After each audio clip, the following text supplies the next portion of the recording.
TDP నేత సోమిరెడ్డి చంద్రమోహన్ రెడ్డి మాట్లాడుతున్నారు. Live చూద్దాం.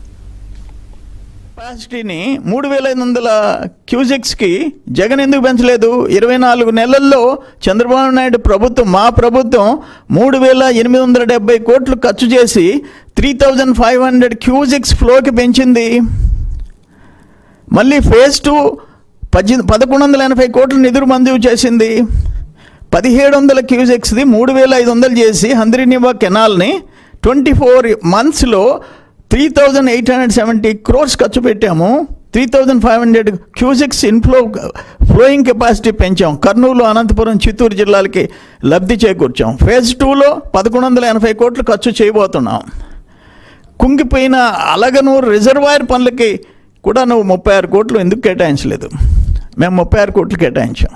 కుంగిపోయిన రిజర్వాయర్, ఇటువంటివన్నీ చెప్పుకుంటూ పోతే జగన్మోహన్ రెడ్డి ఇరిగేషన్ శాఖ విషయంలో, వ్యవసాయ శాఖ విషయంలో చాలా దుర్మార్గంగా ప్రవర్తించాడు, చాలా దుర్మార్గంగా. అందుకనే విశ్వేశ్వరరెడ్డి నిలదీశాడు.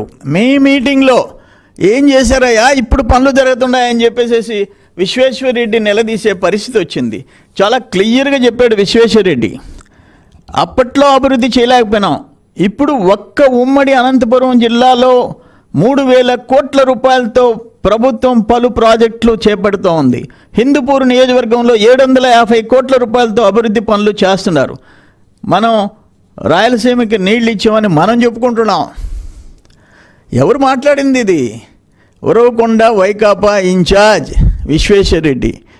మీలో అంతర్మథనం చేసుకోండి, కూర్చోండి, ఏదన్నా రైట్ సజెషన్స్ ఇవ్వండి గవర్నమెంట్కి, సద్విమర్శలు చేయండి.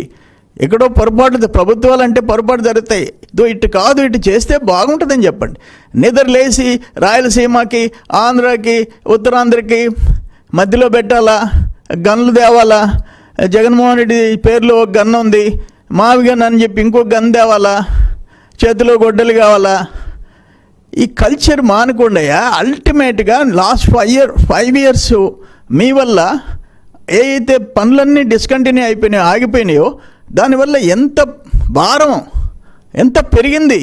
రాజధాని దగ్గర నుంచి మిగతా ఇరిగేషన్ పనుల వరకు, పోలవరం దగ్గర నుంచి ఆ భారం ఎవరి మీద పడింది?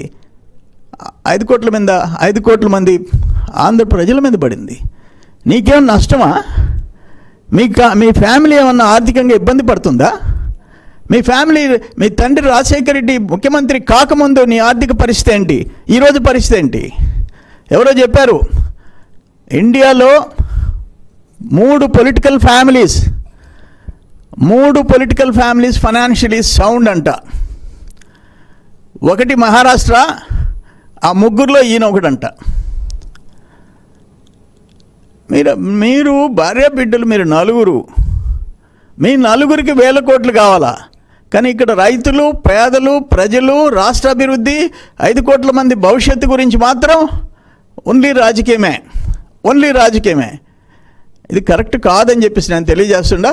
మీరు ఇప్పటికైనా రాయలసీమ గురించి మాట్లాడటం ఆపేసి ఈ రౌండ్ టేబుల్ కాన్ఫరెన్స్లు తాడేపల్లి ప్యాలెస్లో పెట్టుకుంటారో, పార్టీ ఆఫీస్లో పెట్టుకొని అంతర్మథనం, వైసీపీ అంతర్మథన రౌండ్ టేబుల్ కాన్ఫరెన్స్ పెట్టుకొని ఆ లోపాలు ఏదన్నా ఏమేమి ఉన్నాయో, ఎన్ని పాపాలు చేశారో మీరు ఆత్మపరిశీలన చేసుకోండి. అంతేగాని పిచ్చి మాటలు మాట్లాడబాకండి.